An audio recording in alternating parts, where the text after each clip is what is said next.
कहानी के शुरू में हमें एक आरजे लड़की दिखाई जाती है जो कि रेडियो पर रात के वक्त अजीबोगरीब और डरावनी कहानियां सुनाया करती थी। इस लड़की का नाम कैंडी होता है। कैंडी अपने लिसनर्स सुनने वालों को सबसे पहले ये कहती है कि अगर आप लोग अकेले में खौफनाक अजीब कहानियां सुनते हुए डरते हैं तो प्लीज रेडियो को बंद कर दें। वो कहती है क्योंकि मेरी कहानियों को सुनकर आप सो नहीं पाएंगे। कैंडी रात के वक्त अपने स्टूडियो में बिल्कुल अकेली थी। वो अपने सुनने वालों की तरह ही इन कहानियों को महसूस करना चाहती थी। वो देखती है कि जैक नाम के आदमी ने उसे लिपस्टिक भेजी है। ये कलर उसको काफी अच्छा भी लगता था और तो और वो उसकी आवाज की भी बहुत तारीफ कर रहा था। वो उस लिपस्टिक को लगाकर अपनी पहली कहानी सुनाना शुरू करती है। एक लड़की के बारे में बताती है जो कि एक सोसाइटी में रहने लगी जहाँ पर उसके और उसके हस्बैंड के अलावा कोई भी नहीं रहता था। वहाँ के सभी घर एक जैसे बने हुए थे मगर सब के सब खाली थे। पहले वो लड़की फोटोग्राफी का बिजनेस किया करती थी मगर अब उसका बिजनेस भी खत्म हो जाता है। उसके पास कोई नौकरी नहीं थी मगर उसके हस्बैंड के पास अभी भी छोटी मोटी नौकरी थी, लेकिन उस नौकरी में मुश्किल से ही इन दोनों का गुजारा होता था और इसीलिए इन्हें कम पैसों में ऐसी जगह पर रहना पड़ा। वो लड़की उस माहौल में रहकर ऐसा महसूस करने लगी कि वो बिल्कुल अकेली है, उसके आसपास कोई नहीं। तभी जब वो एक दिन उठती है तो वो देखती है वहाँ बाहर कुछ फॉक्स लोमड़ियाँ उसके कचरे से खाना तलाश कर रही है। उन्हें देखकर वो बाहर आती है तो वो लड़की वहीं पर उन आवारा लोमड़ियों की तस्वीरें लेने लगती है। उसे अब उनके साथ रहना अच्छा लगता था। वो सोचती है कि इन लोमड़ियों की जिंदगी कितनी अच्छी है ना, कि ना ही इन्हें कोई फिक्र है और ना ही किसी चीज के बारे में सोच। वो अब दिन रात उनके साथ रहने लगी और तस्वीरें बनाने लगी। उसे उन लोमड़ियों के साथ रहकर ऐसा लग रहा था जैसे उनके साथ उसका कोई रिश्ता है। उसे जहाँ पर लोमड़ियों के साथ अच्छा लगता था तो वहीं पर उसे अपना हस्बैंड अपन जान लगने लगा। रोजाना जैसे ही उसका हस्बैंड काम पर जाता वो अपना सारा दिन उन लोमड़ियों के साथ गुजारती। एक दिन रात को उसका हस्बैंड उसके कैमरे को देखता है। वो ये देखकर हैरान था कि जितनी भी तस्वीरें हैं सब फॉक्स लोमड़ियों की हैं। उनको उसने बहुत ही करीब से लिया हुआ है जो दिखने में बहुत ज्यादा डरावनी थी। वो उससे पूछता है कि तुम्हारे कैमरे में ऐसी तस्वीरें क्यों हैं और तुम क्यों बदलती जा रही हो। ये सुनकर वो अपने ही घर से भाग जाती है। ऐसा लग रहा था कि वो एक फॉक्स लोमड़ी की तरह भाग रही हो। 4 दिन गुजर गए थे। उस लड़की का हस्बैंड उसे बहुत ढूंढता है मगर वो उसे कहीं पर भी नहीं मिलती। उसके मिसिंग पोस्टर्स को भी हर जगह पर लगाया गया मगर इस सोसाइटी में तो कोई रहता ही नहीं था तो उसके मिसिंग पोस्टर्स को देखता कौन। कुछ दिन के बाद फिर से कुछ लोमड़ियाँ कचरे में खाना ढूंढने आती हैं। उन्हें देखकर उस लड़की का हस्बैंड बाहर आता है। वो उन्हें वहाँ से भगा रहा था मगर एक लोमड़ी वहाँ से कहीं नहीं जाती। वो उधर ही खड़ी हुई थी। उस लड़की का हस्बैंड जब उसकी आंखों में रोशनी मारता है तो वो ये देखकर हैरान था कि उस लोमड़ी की आंखें बिल्कुल उसकी बीवी जैसी हैं। कैंडी ये कहानी सुनाने के बाद अपने सुनने वालों को कहती है कि आपको क्या लगा, क्या वाकई वो लड़की लोमड़ी बन गई या फिर ये सिर्फ उसके हस्बैंड का ख्याल था। ये कहानी सुनाने के बाद कैंडी ब्रेक लेती है। ब्रेक के दौरान कैंडी के पास एक कॉल आई थी। वो आदमी कहता है कि मैं तुम्हें देख सकता हूँ जब तुमने मेरी ही भेजी हुई लिपस्टिक लगाई। मेरा नाम जैक है। कैंडी पहले तो घबरा जाती है। उसे लगता है कि जैसे उसका कोई पीछा कर रहा हो मगर बाद में वो ये सोचने लगती है कि शायद उसका कोई कॉलर उसके साथ मजाक कर रहा है। वो जैक की कॉल को कट कर देती है। फिर कैंडी एक दूसरी कहानी सुनाती है जो कि एक लड़के के बारे में थी। कैंडी कहती है कि उसका मानना था कि वो दूसरी दुनिया में फंस गया है। वो एक दिन जब अपने घर में बैठा टीवी देख रहा था तो अचानक से उसकी स्क्रीन पर उसे एक मास्क पहना हुआ आदमी दिखाई देता है जो एक लड़की को मार रहा था। मगर हैरानी की बात ये थी जो जगह इसकी स्क्रीन में इसे नजर आ रही थी वो इसी का घर था। वो अपने घर को चेक करने जाता है। वो सोचता है क्या वो जो घर मैंने देखा वो मेरा ही घर है मगर उस जगह पर जाकर उसे कोई भी नजर नहीं आता। अचानक से वही लड़की उसके सामने आती है और एक मास्क पहना हुआ आदमी भी जिसने उस लड़की पर हमला कर दिया था। वो देखता है वो लड़की जिसको पहले मास्क वाला आदमी मार रहा था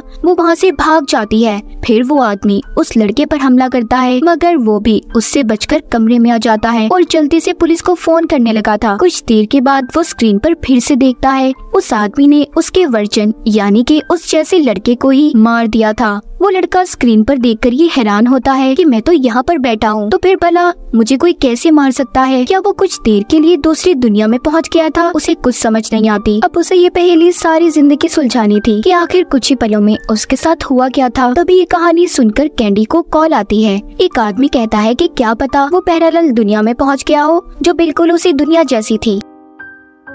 कैंडी जब ये दूसरी कहानी खत्म करती है तभी उसे दोबारा से जैक नाम के आदमी की कॉल आती है जिसने इसके लिए लिपस्टिक भी भेजी थी। वो कैंडी को अपनी कहानी सुनाता है, बताता है कि एक दिन मैंने बार में एक बहुत ही खूबसूरत और मशहूर लड़की को देखा। मुझे वो पसंद आ गई मगर उसने मेरा फायदा उठाया। उसने उस बार की सबसे महंगी शराब मेरे पैसों से पी, जिसके बाद मेरा मजाक बनाकर अपने दोस्तों के साथ भाग गई। उसके लिए तो सिर्फ एक शराब थी पर मेरी उसमें 3 महीने की कमाई लग गई। कैंडी उसकी कहानी सुनकर कहती है, ओ अच्छा, तो उस दिन तुम थे वो, मतलब कि जैक जिस लड़की के बारे में बात कर रहा था वो लड़की कैंडी ही थी। वो ये सारी बात सुनकर उससे माफी मांगती है। जैक कहता है, नहीं, इतनी आसानी से मैं तुम्हें माफ नहीं कर सकता, अब तो तुम्हें इसकी सजा भुगतनी होगी। तभी जैक की कॉल बंद हो जाती है, जिसके बाद एक नया कॉलर अपनी कहानी सुनाता है। वो एक हॉस्पिटल की कहानी सुना रहा था जहाँ पर लोगों का मानना था कि रात होते ही उधर कोई औरत लोगों को दिखाई देती है। अब इस बात के बारे में पता करने के लिए एक फिल्म प्रोड्यूसर अपनी एम्प्लॉय लड़की के साथ हॉस्पिटल को देखने आया। वो उस जगह पर हॉरर ड्राउनी मूवी बनाना चाहता था। एम्प्लॉय लड़की प्रोड्यूसर को बताती है कि आज से 100 साल पहले यहाँ पर एक नर्स काम किया करती थी। उसको फिर एक कमरे में बंद कर दिया गया जहाँ पर सिर्फ वो एक ही बात कहती रही कि मुझे मेरा बच्चा चाहिए। साथ साथ प्रोड्यूसर अपने मोबाइल में सब कुछ रिकॉर्ड कर रहा था। फिर जिसके बाद उस नर्स ने खिड़की के शीशे को तोड़कर खुद को मार लिया।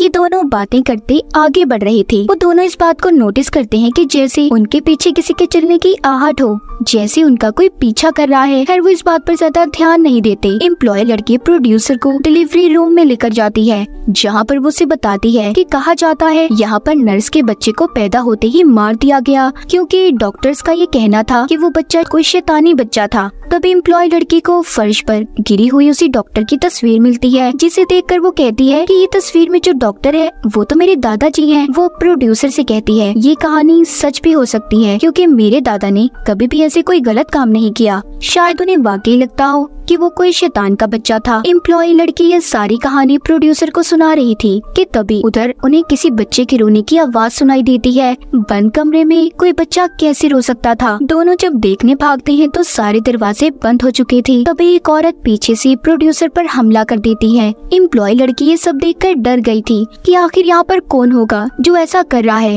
वो डर से चिल्लाती है कि प्लीज हमें घर जाने दो, कौन हो तुम, यहाँ से चले जाओ। तभी उसके सामने एक डॉल गुड़िया आती है। उसे अपने पीछे से आवाज भी आ रही थी कि मुझे मेरा बच्चा चाहिए। एम्प्लॉय लड़की समझ गई थी कि उसी नर्स की आत्मा है जो अभी तक इस हॉस्पिटल में भटक रही है और लोगों का कहना बिल्कुल सच है। तभी वो यहाँ से डरकर भागने लगी थी। रास्ते में वो देखती है उस नर्स की आत्मा ने प्रोड्यूसर को चीड़ फाड़ करके मार दिया था। ये देखकर तो वो एम्प्लॉय लड़की और ज्यादा डर गई थी। अब वो भागकर उसी जगह पर जाने लगती है जहाँ पर नर्स को रखा गया था। उसके पीछे नर्स की आत्मा भी चलकर आ रही थी जो बार बार सिर्फ यही कहती है कि मुझे मेरा बच्चा वापस दो। एम्प्लॉय लड़की जिस कमरे में थी वो अचानक से बंद हो जाता है। कैंडी ये कहानी खत्म होने के बाद कहती है कि आखिर आप लोगों को क्या लगता है नर्स की आत्मा ने उस लड़की के साथ क्या किया होगा।